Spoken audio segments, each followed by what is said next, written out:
actually made this video before we got started on the road. So it was in the spring of 2023 before we sold the house and hit the road. Jackie had told me in preparation that she'd wanted a washer dryer unit, and of course the rig didn't come in one, but it came prepped for one. And she says, you know, either I get a washer dryer for the camper or you're doing the laundry. So voila. So the video you're about to see is the installation of this washer dryer unit. Enjoy.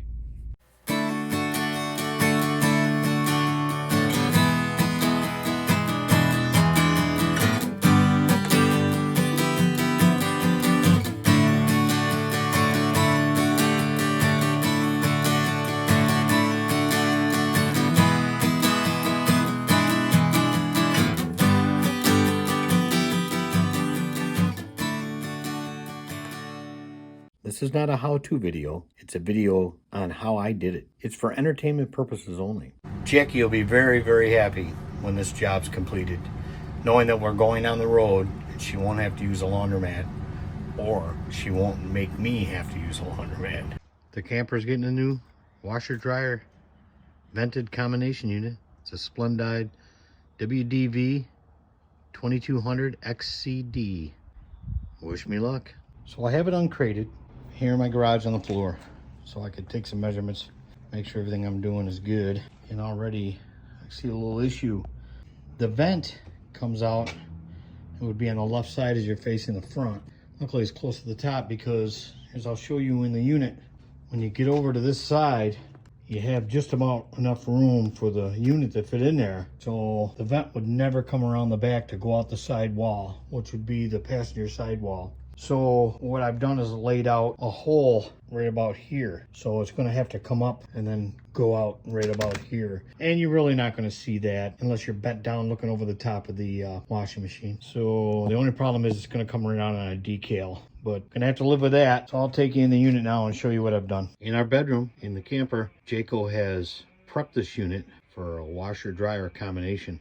So obviously that shelf and that shelf have to come out. This is how they prepped for the water lines, and they're just kind of dangling there. So the drain pipe is way over in the corner, way down there. Well, 16 screws later and a few staples, we have those shelves out of here, and you can see what the setup currently is. So this is the drip pan, or the leak pan, that's going to catch anything that leaks, and it'll drain out through this port. I've already put a hole down here. I've taken a piece of 3/8 ID braided vinyl line, and I used a fish tape to get it from here in the back of the closet on the left side down to here, where you can see it coming out right there, where the drain and the water lines come, and some electrical lines as well. And I ran it through this access here under the window, and then pulled the bottom drawer out of the dresser, and that's where everything runs. So this is the drain installing, and it goes right down into my basement, and I'll show you that later. The instructions for the drip pan called for 4 screws to hold it down, so I have those in there. And at the end of the installation, I left the opening in the front. You have to put a dam in there, and you have to seal it all up. So I've laid out the measurement of where the vent has to come through, and it's actually going to be up here on this decal. Now I use a stud finder to make sure there's nothing there, and I'll show you what else I did.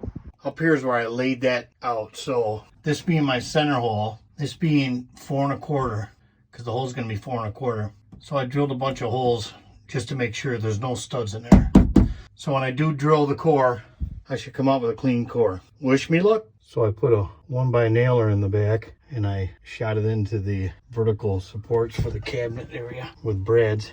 And then I connected the water lines to it, and I also connected the drain. Now we are at the step where I must drill a 4 1/4 inch hole through the side of our RV. Wish me luck. The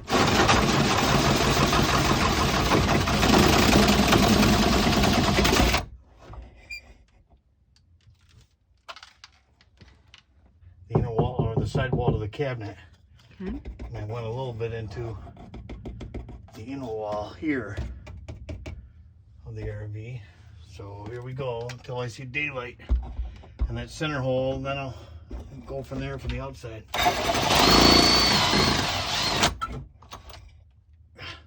and I see daylight, so I know the center went through, and I'll have a point to drill back in, or a spot to drill back in. But before I drill back in, I'm gonna put painter's tape up to protect. So we'll go out there. Okay, so we're outside. I put painter's tape up around. There's the center that came through. I was drilling from the inside, so I know where to drill here. Right there. So I'm gonna start with the drill in reverse. I've seen other people do it. Should help prevent showering the fiberglass.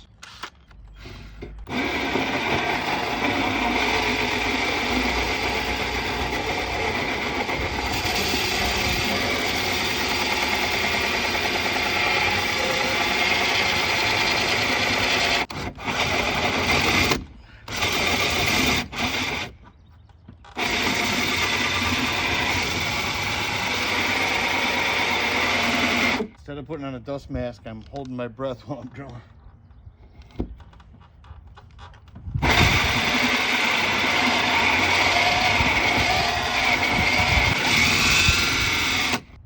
Through the fiberglass, I see wood all the way around, so I'm gonna put the drill in forward cutting motion.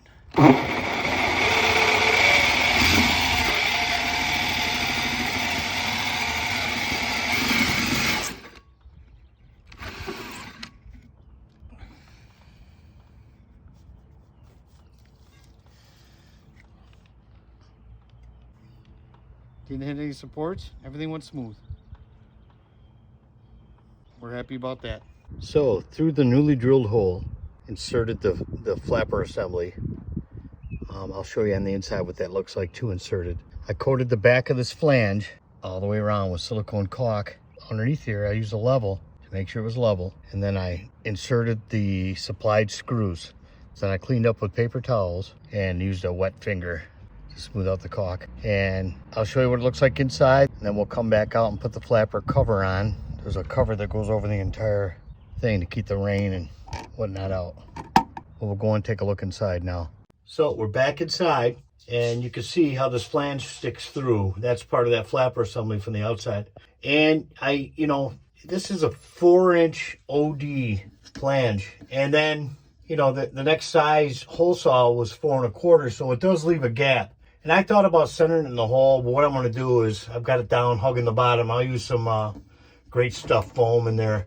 Probably isn't necessary because you got this big opening anyway, letting air in. But I'll do it just for, the giggle part. Anyway, go back outside and complete the installation out there. So this rain guard just latches over the top there. It kind of hooks in behind up top. And the whole idea is to get it level and then to put screws in here. I'll put a dab of silicone on each screw before running them in to make sure no water can get in. Okay, so filled the gap around the sleeve with great stuff foam, and then I put on this trim piece that came with the kit. They don't supply these 4 screws, a screw on each corner. You don't have to caulk this or silicone it because all the weatherproofing is done on the outside. And then I just put the dryer vent on here in preparation for the dryer installation and tighten down one of the supplied clamps. I believe we are ready to install the wash machine. The dryer portion will vent here. It's an all-in-one combo unit. There's your hot water, your cold water. They were just dangling in here.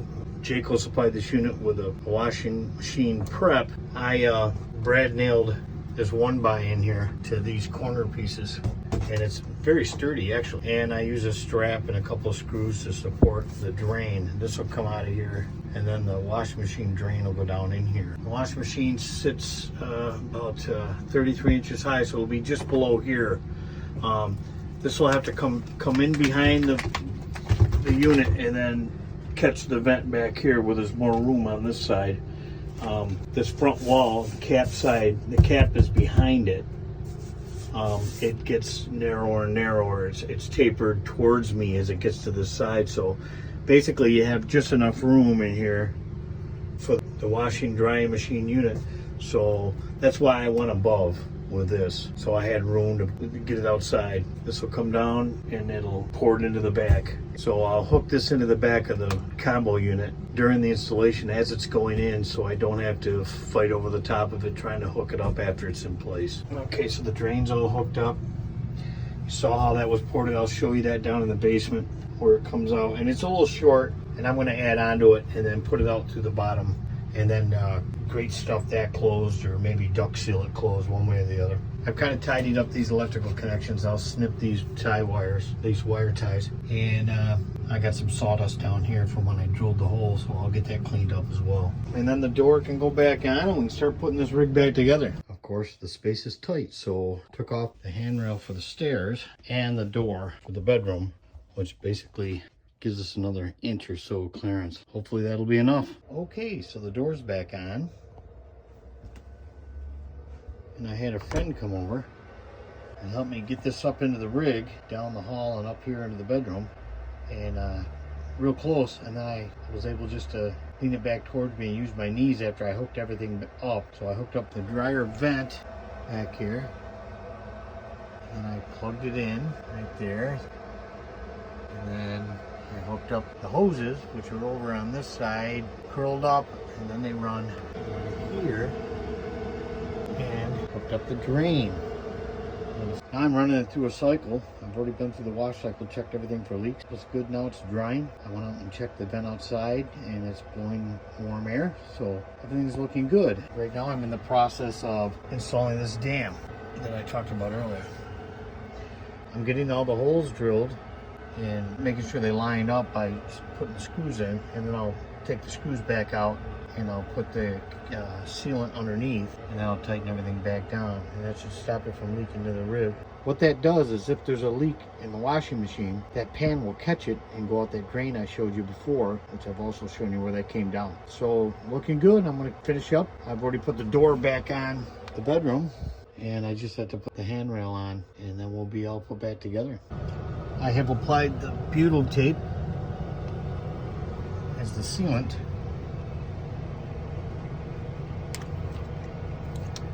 Now, get this in place.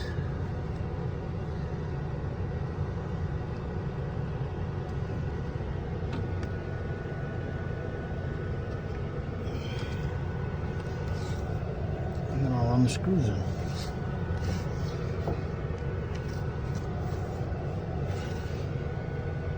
I'll run the screws in and show you the finished product. Okay, all the screws are in. There is a decorative cover that goes down there, but it's a real pain in the butt to get in and out of there, especially with the catch pan and the lip on that dam. There's also a drain clean out right here that has to be done quite often and checked.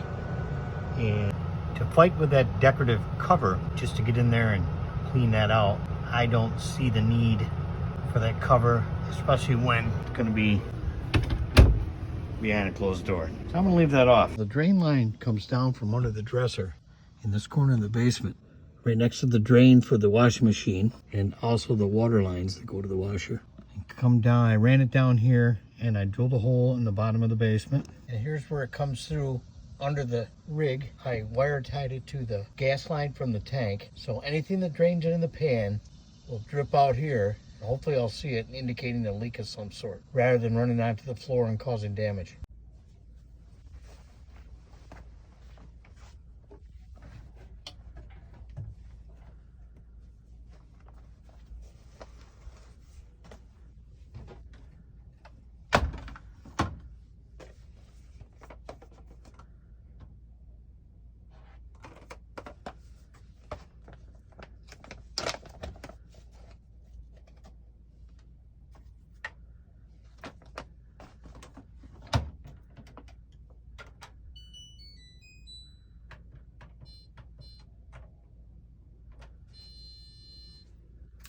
I love my Splendide washer dryer. Absolutely love it. If you've enjoyed watching this video, please like and subscribe. And also, click on the bell icon. That way you'll be notified when new material hits our channel. From Ron and Jackie at HEISTMAN'S Hit the Road, have a great day, and thanks for watching.